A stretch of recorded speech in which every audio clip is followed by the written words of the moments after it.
Bonjour, nous sommes à Yogyakarta, nous sommes arrivés hier en fait, et aujourd'hui nous avons visité le Kraton, c'est-à-dire le palais du sultan, et le Taman Sari qui est le temple de l'eau, avec des guides. Donc ce matin d'abord avec un guide qui parlait très bien français, qui nous a montré donc le palais du sultan. Très intéressant, c'est vrai que c'est une grosse différence entre visiter des monuments par soi-même où on va ignorer plein d'éléments et le faire avec un guide qui dispense son savoir. C'est tout de suite beaucoup plus intéressant. Et ensuite on a enchaîné donc avec le temple de l'eau où on a pu voir donc les bains royaux, les anciens bains royaux. Donc je vais vous montrer tout ça en images. Bon visionnage.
Bonjour, nous sommes aujourd'hui à côté de Yogyakarta et plus précisément en excursion dans les temples de Borobudur et de Prambanan. Donc d'abord le temple de Borobudur, c'est le plus grand temple bouddhiste du monde et donc nous allons le découvrir avec un guide qui va nous donner plein d'explications. Et on continue ensuite avec le temple de Prambanan qui est un très grand complexe de temples hindous qui est également à côté de Yogyakarta. Donc grosse journée découverte et nous vous emmenons avec vous. A plus tard. Because we need scan in one temple at 10 o'clock. At the temple you can take. Nous sommes au sein d'un groupe mené par un guide local et qui nous donne des explications sur l'histoire de Borobudur. Et donc ce qu'il nous a expliqué, c'est qu'en fait le temple est composé d'une dizaine d'étages qui symbolisent en fait des paliers dans la cosmologie bouddhiste. Les premiers étages correspondent aux étages des désirs humains, puis ensuite un étage intermédiaire qui correspond à un niveau pendant lequel on commence à se débarrasser de ces désirs. Et les derniers étages sont le nirvana qu'il nous faut atteindre. Jusqu'au dernier niveau qui sont là où il y a les stupas qu'on vous montrera tout à l'heure. Et donc nous avons maintenant 150 marches à gravir. Voilà, souhaitez-nous bon courage.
Nous sommes arrivés dans les derniers étages du temple de Borobudur. Donc les 3 derniers, ce sont les 3 étapes du Nirvana, dans lesquelles nous sommes débarrassés de nos désirs terrestres. Donc nous sommes entourés de stupas, qui sont des sortes de cloches, on va dire, dans lesquelles il se trouvent des Bouddhas.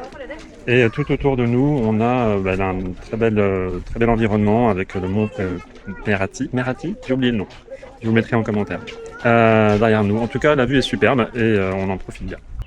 Salut, nous sommes arrivés au complexe de temple de Prambanan et nous avons appris en cours de route que c'est bien un complexe, c'est-à-dire qu'en fait on trouve sur le site plusieurs temples, dont le plus grand que vous voyez derrière qui est le temple bouddhiste, non hindouiste pardon, justement c'est le temple hindouiste, et à côté de ça il y a 3 autres temples qui sont des temples hindouistes.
Salut! Eh bien, nous venons de rentrer de notre journée de visite culturelle autour de Yogyakarta. Donc, nous avons aujourd'hui visité les temples de Borobudur d'abord, puis de Prambanan. C'était extrêmement intéressant. D'abord, on a visité le plus grand temple bouddhiste du monde, qui est donc Borobudur. Alors, après, pour préciser, il y a un plus grand complexe bouddhiste, c'est Angkor Wat au Cambodge. Et le plus grand temple bouddhiste individuel, c'est donc Borobudur. Et en fait, ça ressemble plutôt à une pyramide de mon point de vue, c'est-à-dire qu'en fait, il y a des marches qui permettent de monter jusqu'au Nirvana, les derniers étages, qui sont ceux qui représentent l'étape où l'homme est débarrassé de ses désirs terrestres. Et justement, cette ascension symbolise finalement le progrès spirituel de l'homme. Et on ne peut pas visiter l'intérieur, il n'y a a priori rien à voir à l'intérieur.